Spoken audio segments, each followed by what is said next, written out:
Hi, I'm Stacey Pingree, and this is the Legacy Wealth Podcast. I'm also co-founder of Radiant Financial Group, and today I have one of my favorite humans here with us to share with you. Her name is Teri Pierce. She's not just a boutique brand builder, but she's a nonprofit powerhouse legacy builder now too.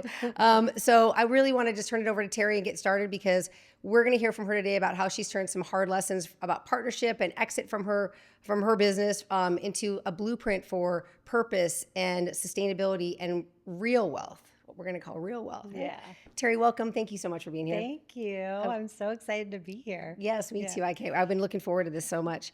So if you wouldn't mind, I know what you're doing now, we're going to get into because it's so important. But if you wouldn't mind, I would love to just hear our listeners to hear a little bit about your background. And so many of them already know you. Yeah. We have a lot of mutual friends. Yeah. Well, originally I'm from California, and I wanted to be a dental hygienist, which is kind of funny. I worked in the dental field for a while, but was going to college and got a job in the fashion industry, and I loved it, fell in love with it immediately, and started to work in that industry for 20 years. I was a single mom and just raising my daughter, and it was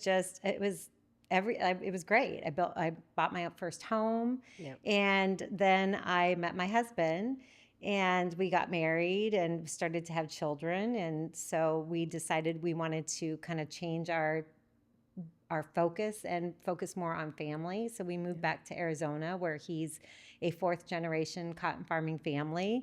And we laugh because I am such a city girl. I'm all about the stilettos, and literally moved to Arizona to Buckeye and bought my first irrigation boots, right? Oh we were in it was a dairy. Yeah. We were working at the farm. Muck boots, right? These It are was total transformation from what I was used to. But I bet you made them look good. Oh my gosh, yeah. I tried to at least, yeah. But I loved it. It was what a blessing to be able to give up the career for a new career, which was taking care of my family. And that was a really important part of my story, I think. I really wanted that.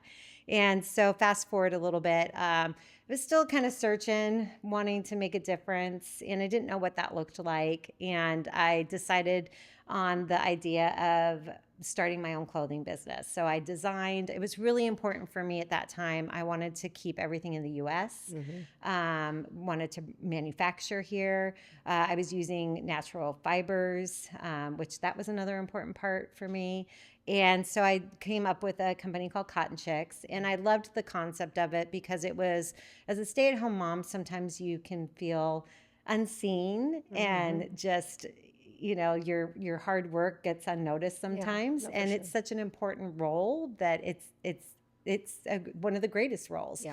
And so I just wanted to come up with a concept for women to come together and fellowship with one another, because you just don't know what someone's story is or what they're going through.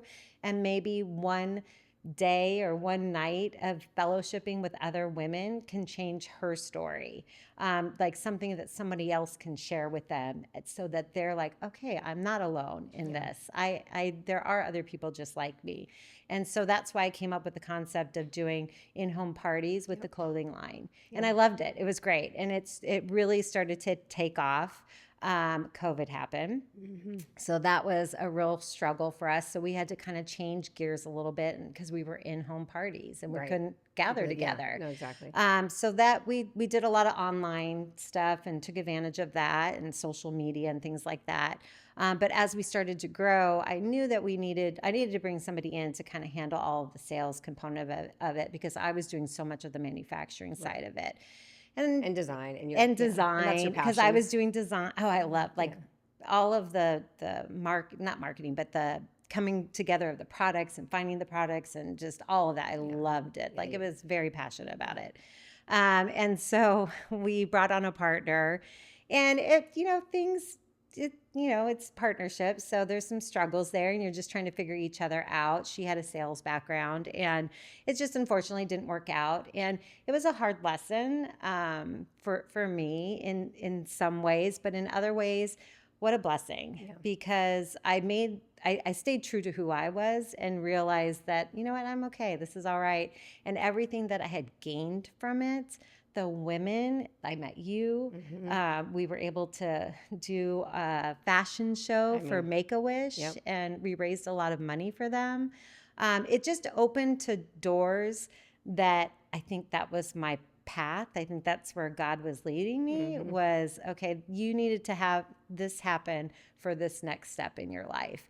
And so I'm grateful for it, because it really has led me to this, where I am today. Yeah, I love and that. I'm just, so and happy. you trusted it. I mean, I know it wasn't easy. No. I mean, going through that was like losing, working so hard at something that's yours and you feel so passionate about is like, it's kind of devastating, to go through that. So I know that was really hard. Yeah. That exit from, Cotton Chicks, well, keep going, please, because I mean, there's momentum that comes out of that story. It could be like, okay, well, now what? Yeah. Yeah. And that's kind of where I was at. Cause it's like, I've taken this risk, and I really didn't want to look at it as a failure. I looked at it as like, this is just a stepping stone for the next, conversation. And it was actually really funny. It was a friend of mine, and we were at a football game, and she had brought up this organization called Mariah's Miracle and said, would you be interested in maybe running some of the events, or, just kind of nonchalantly started bringing it up to me. And I was like, yeah, I could see, because I was looking for something to do and something to give back. I had chaired for, I'd been asked to chair for the Make-A-Wish Gala, which I did last year, and I loved that. It's just, I love being able to give back. Like, it's just in my heart, right? And so we've been so blessed. So it's like, why not help and bless other people? When you've been such an inspiration too. I mean, I didn't really. Jason and I were already involved in One Mission, and we'd done, like other charitable events, lots of school stuff, and lots of being involved like right around us, right? But that Make-A-Wish event that we did here with your fashion show, I mean, you inspired me. I mean, that's what really prompted me the next year to do the big event. But I feel like all I did was have the place. You had like all of the inspiration in how to make that thing work, and how to raise money and whatever. I just thought it lit a fire. So I think you do that with people. I think it's a very natural thing for you to be headed into here in this next journey. Well, I love a good party too. Yeah. And hey, Jason can tell a joke. So there's that too. That's good too.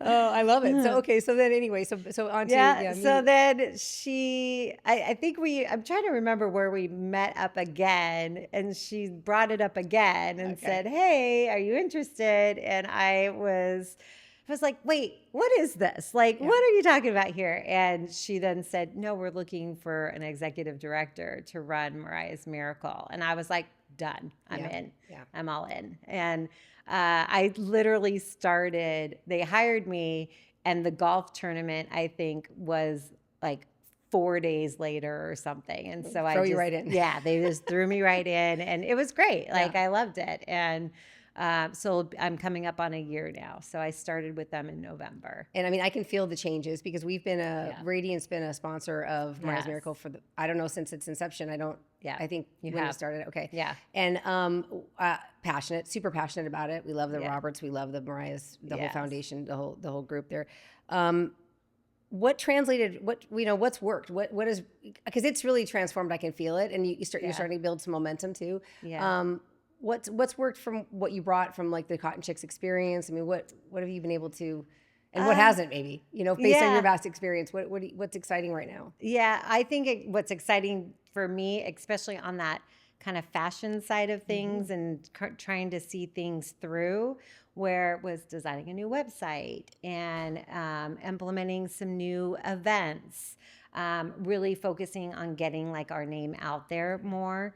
That was a big thing for us. It was really just trying to redo a lot of it. Like, I came in and which is not, it's hard, especially when you have such a brand or a name that means so much to so many people, right? And you want to be mindful of that, because this is family. Yeah. And so we really tried to, like, when I came in, we just needed to kind of upgrade it just a little bit so that more people knew about who we were and what we do and what we offer. Right. And so that was, I think, using those concepts that I had with Cotton Chicks from, seeing something from inception, like, a piece of fabric, and then taking that to a design and production. I love that.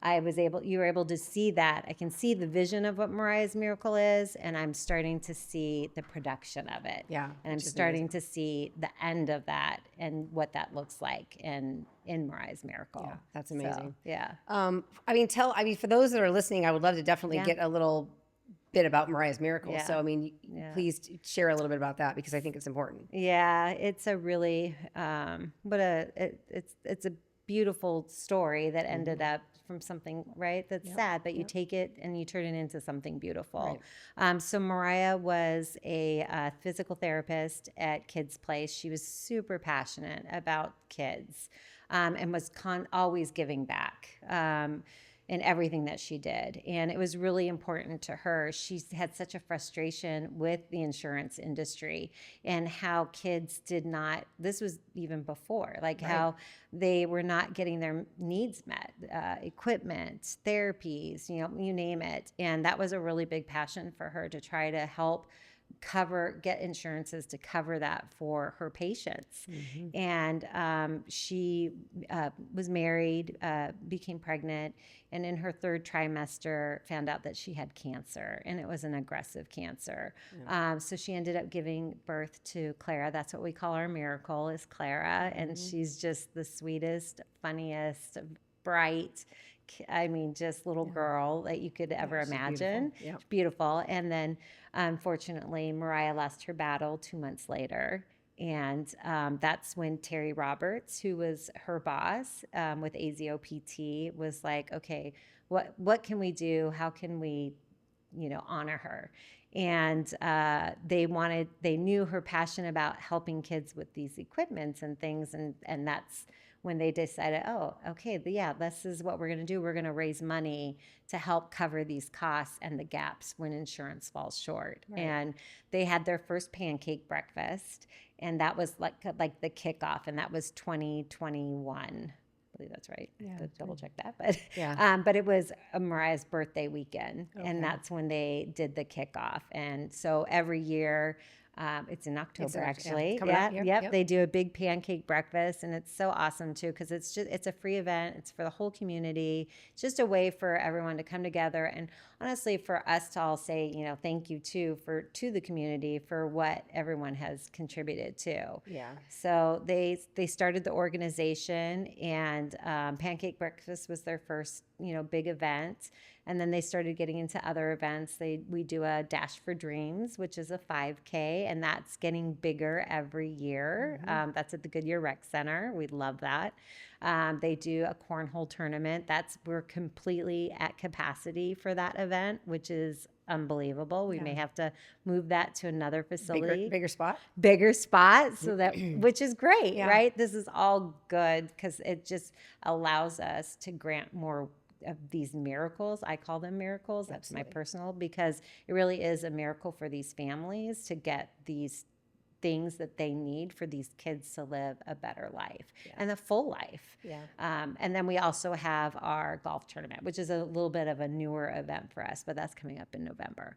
But we've been doing some things that I've been trying to put into place, is like some other little things here and there. Like we did a Diamondbacks night. That was so great. Just to get our name on the scoreboard was so impactful. And to have us there and people come up to us and like, oh, what's Mariah's Miracle? And really be able to share about our what we are and who we are. Yeah, it just gets down to building awareness. It's like the brand, the brand recognition, brand strategy a little bit here, getting more recognition. And I hope this helps, I hope it gets shared and then it helps. Excuse me, I'm sorry.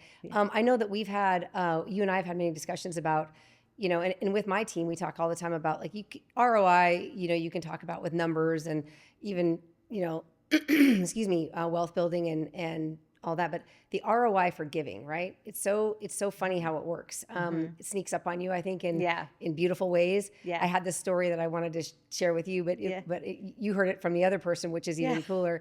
That one of our guys at Radiant, one of our LOs, was hunting up north, came back through Wickiup, was in the gas station, James Priggy, and he's in line to buy his energy drink or whatever he's getting, and somebody's wearing a Mariah's Miracle shirt, and he's like, oh hey, he actually knew Mariah. He went on a mission with her in Africa, so I mean, it's also just a very crazy story. Oh, I didn't know that part. Oh, you didn't know that? No, he literally went on a mission with her in Africa, which is a whole nother thing. Wow. They had sent away for peanut butter or something. I mean, it's a whole funny thing. They both loved peanut butter. So anyway, but he goes, oh hey, I knew Mariah, and she turns around and goes, like almost like shocked, and then he said, well, I'm James, and I'm also, I knew Mariah. I told the story, and also I work at Radiant. She was like, oh my gosh, Radiant's one of our like initial first biggest, fun. Yeah. And I was just like, so he said this on our team meeting the other morning. He goes, how amazing is it, guys, to be somewhere where you feel like you're making an impact on something that I'm standing in line with somebody, a stranger, and they're not a stranger anymore. No. Yeah. So I know, but it was Denise. Yeah. It was Denise. It was Mariah's aunt. Yeah. Yeah. And she's been, oh my gosh, she's been an incredible part of fundraising for us. She's been out there. Yeah, definitely. Well, she's wearing a shirt. What a great story. Isn't it awesome? I love that. But you and I talked about that. People measure ROI, if you will, in different ways. And I know you have some thoughts on that and the way you feel about that. So what does that mean to you? Well, we've talked about this, right, with legacy and what legacy means. And I thought about this before coming on here, and I was like, okay, what does legacy mean? Because I know legacy in the term means, what we give hand down to our children or wealth or whatever we're handing out, something tangible, I guess, right? It's something you're leaving behind. Whereas I look at it as something where what can we do to help and inspire other people? Yeah. And I feel like for me, that's what legacy means. Yeah. It's about what am I doing for the good of others, or what impact can I make on others? Yeah. And I feel like Mariah's Miracle is really giving me that, fulfilling you. Yeah, fulfilling me in that way, for sure. Yeah. I mean, it's not a job, honestly. I love it. Like, I mean, I get to plan parties. Which we said we like parties. I mean, it's just like, and it's helping people, right? Yeah. Like it's helping these kids who so need it and deserve it. So. I'll tell you too, I thought it was hard. I'm just going to this is a tough, people that are out there that don't necessarily know how to give. I mean, how do you get people to, I think there's a myth like, oh, you just find something you like and start giving. That is, just start giving. Like I'm on a drip with another charity where I just every month it just comes out of my account and I just go, oh, yep, there that goes again. And I love it, right? It just makes me know that it's happening, and we also contribute our time and all that. Yeah. But I think, how do you get people to donors to act? I think there's a real I don't know. People say they want to do things. Yeah. Right? Do you find that? Oh, yeah. Oh, for sure. It's funny. We just had this conversation because we have our committee meetings for the golf tournament. Yeah. And a lot of the gals that have volunteered their time are kind of stuck a little bit because they're like, how do you get the sponsors? How do you get like a donation? And I tell them, like, all anyone can do is tell you no. Like, but what you need to do is you need to ask. Yep. And I think when you're able to be vulnerable and really be able to like share the stories of what our organization is and what we do and how we give back, and that's up to the other person. But the first and foremost thing is you got to ask, and hopefully they say yes. Yeah. Yeah. And the stories, I mean, share a story or two, because I think that's impactful. Yeah, you told me one today. I know. I'm so sad. I forgot his card. But so we had a van modification that came through. So this is a little boy. He's 7 years old. His name is Guillermo. He's the sweetest little thing. His hair. We're gonna have to put a picture up of him because when he was born, his mom said when he was in the NICU, his hair stood straight up. He has that hair that just stands, and that's how his haircut is. He's so sweet. He loves the color red. He has red glasses. He had his red shirt on, and he was born. Unfortunately, his birth mother was on drugs, addicted to drugs. He was born at 26 weeks. Was in the NICU. Ended up with cerebral palsy, epilepsy, is autistic. Just has a feeding tube. Has so many struggles, and this family adopted him from the NICU. I think he was in the hospital, she said 3 months. And this entire time, he's now 7, they have not had a way to transport him with his wheelchair. And mom's having a hard time because he's getting bigger and heavier, lifting and getting him out of the vehicle and the access with his wheelchair. And they went to several other organizations and nothing ever happened with it. And she heard about our organization through United Access, which is, they do medical devices and things like that. And so she applied for the grant and we gave it to her. So this week was their reveal. And so I got to be there to witness it. And the mom shared with me, I mean, it was so humbling because this mom was sharing that they've never been able to go on vacation together because it's a long distance and they didn't have something that was comfortable enough for him. And here's this his favorite color is red. So is the van red? This van, the story is incredible. They called the dealership. They had this one specific van for this modification. They had to go get it that night because there was another family coming to get it from Texas, apparently. And the mom was like, just out of curiosity, what color is the van? And the guy said, it's red. And they were like, oh my gosh. So they I know. Yeah. So they get down there, they pick up the van, goes to United Access. We have they put in the modification. So now it's a lift for the side. It holds up to 200 plus pounds. So it will service him until he's an adult. Yeah. And then we put a Hoyer lift on the back of the van so that the mom can just hook up the wheelchair and it goes directly into the back of the van. Oh, that's awesome. And this family was, oh my goodness, it was such a great, beautiful moment to share with them because it was really life-changing for them. Yeah. This is the real deal. Yeah. What's the cost of that? So van modification go anywhere from like $10,000 to $15,000. Okay.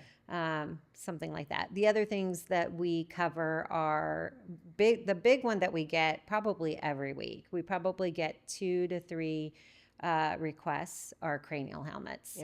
Yeah. So that's because insurance doesn't cover those. And those are anywhere from $2,000. It just depends. Like you can get a hardship. So they'll come down to about $1,200, and that's usually what ends up happening. They'll come to us for that, and we cover the hardship costs. So it's about $1,200.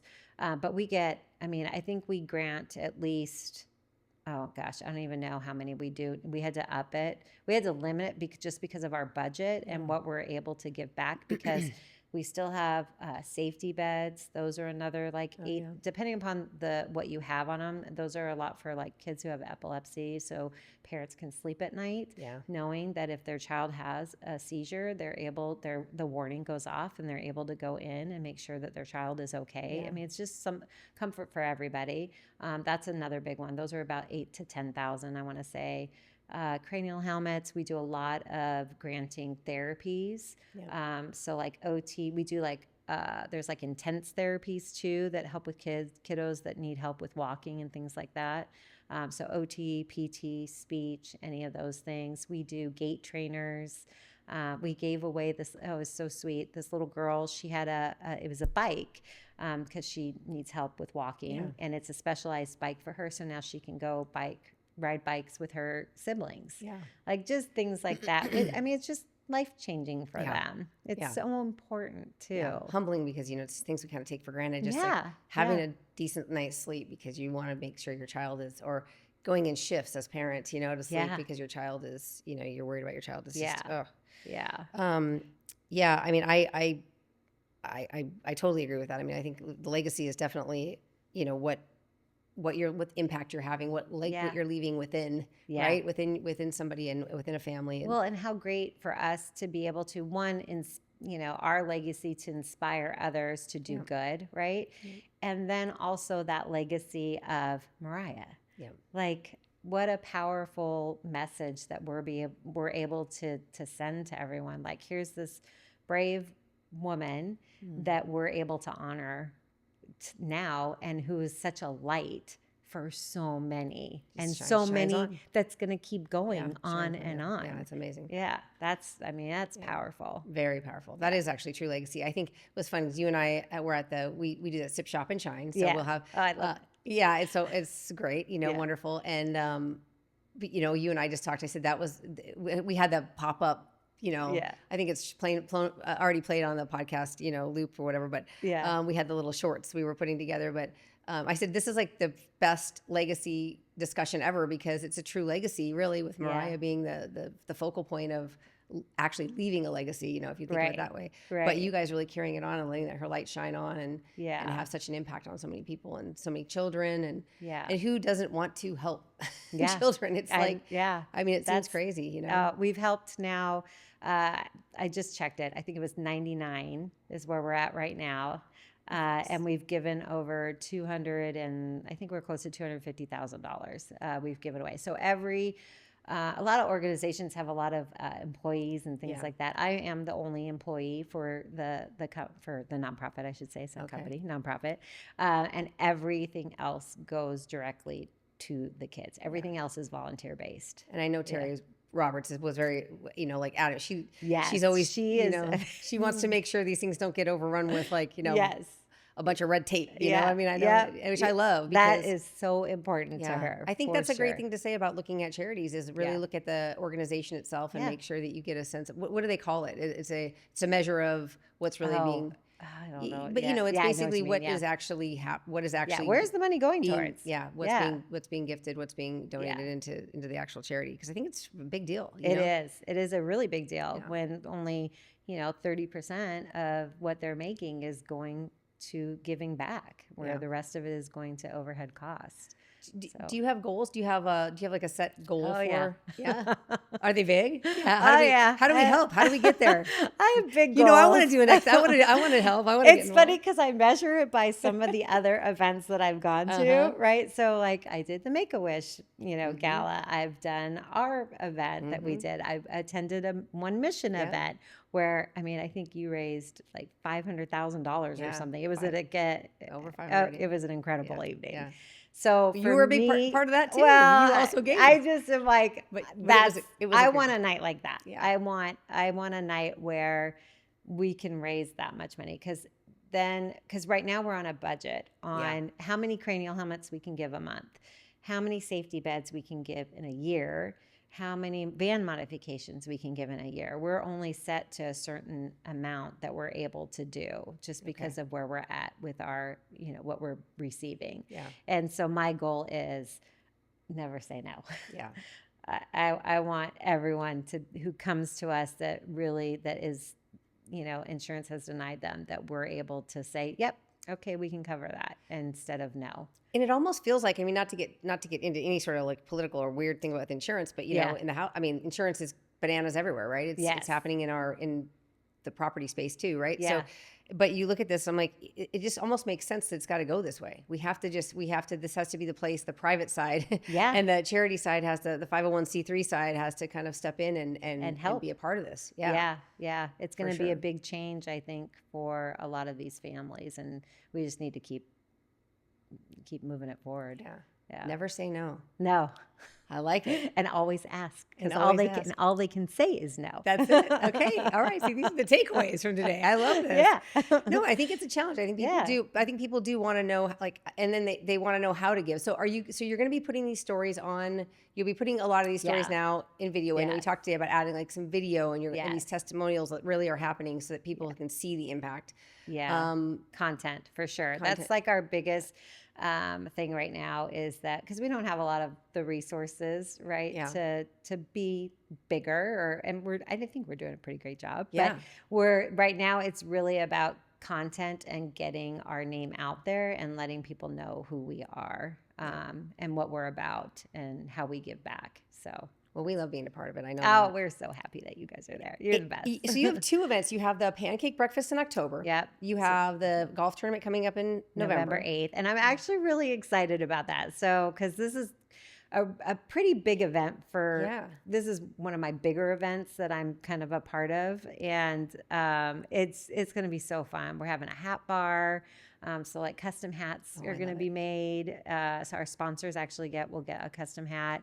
We're going to have golf shirts this time with Mariah's Miracle logos on them. I love it. We'll have silent auction this time. We haven't had that before. We've got a trip to, it's a private tasting in Kentucky. It's a bourbon tasting. So it's I'm in oh my gosh, I know. You and I will bid against it. Or we could go together. Yeah, exactly. But it's going to be so fun. It's like this private tasting, and it's staying at one of these like beautiful hotels in downtown.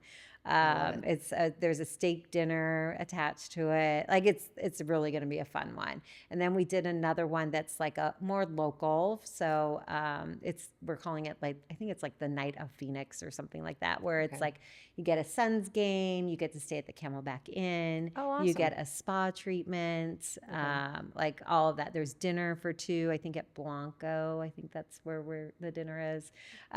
So that's like another great like fun. There's a bunch of like really fun things. So we're really trying to add some more things for people to bid on, and that I think people are excited and interested in. Yeah. And we're almost sold out. I was gonna say, how many? Yeah. It's like I feel like we only have like 7. No, because I just had one come through last night. I think we have like 6 foursomes left. Oh, wow. That's it. Okay. Like we're pretty close to being sold out. So this probably won't air before it. So what I'm going to do is we're going to take a little short off of this and send it out today so that everybody knows.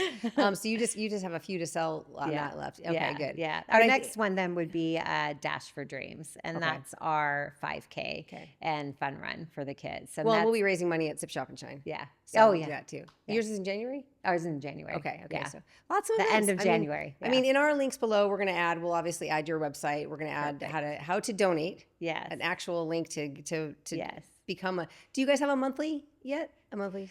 We have the capability of it. Okay. It hasn't been utilized. Okay. Wasn't sure. Just something hey, we are all for it. Hey, I know. Exactly. Okay. Well, I mean, this has been perfect. I was exactly, I knew that it goes by fast, right? Yeah. Is that it? Yeah. Oh. I mean, it could be. It could be. Is there? I always ask you: is there anything that you want to, leave here with our listeners about legacy? Or no, I think just, like what I said before. Legacy is something personal, and for me, I think it's just really about inspiring other people to do good around you, and that's how I want to live my life. I love it. Well, you inspired me, so it works. Oh, no, you inspired me. So thank you. No, you do. No, you do. No, I wanted to say thank you because not just for today, but I mean for actually really inspiring us to be so involved in Mariah's Miracle and inspiring me, to just be, involved and make an impact, Yeah. I realized how important, like you said, fellowship earlier. And I think that is just so critically important. Yeah. And, anyway. Getting involved some way or somehow. Yep. So it doesn't have to be an organization. It can be anything, right? Yeah. Well, I think Radiant has been amazing for Mariah's Miracle too. So thank you for that. We really appreciate it. We're getting to where we are going to go until we can't, so we don't say no. Okay. That's what we're doing. So Radiant is on board. I'm just going to tell you that.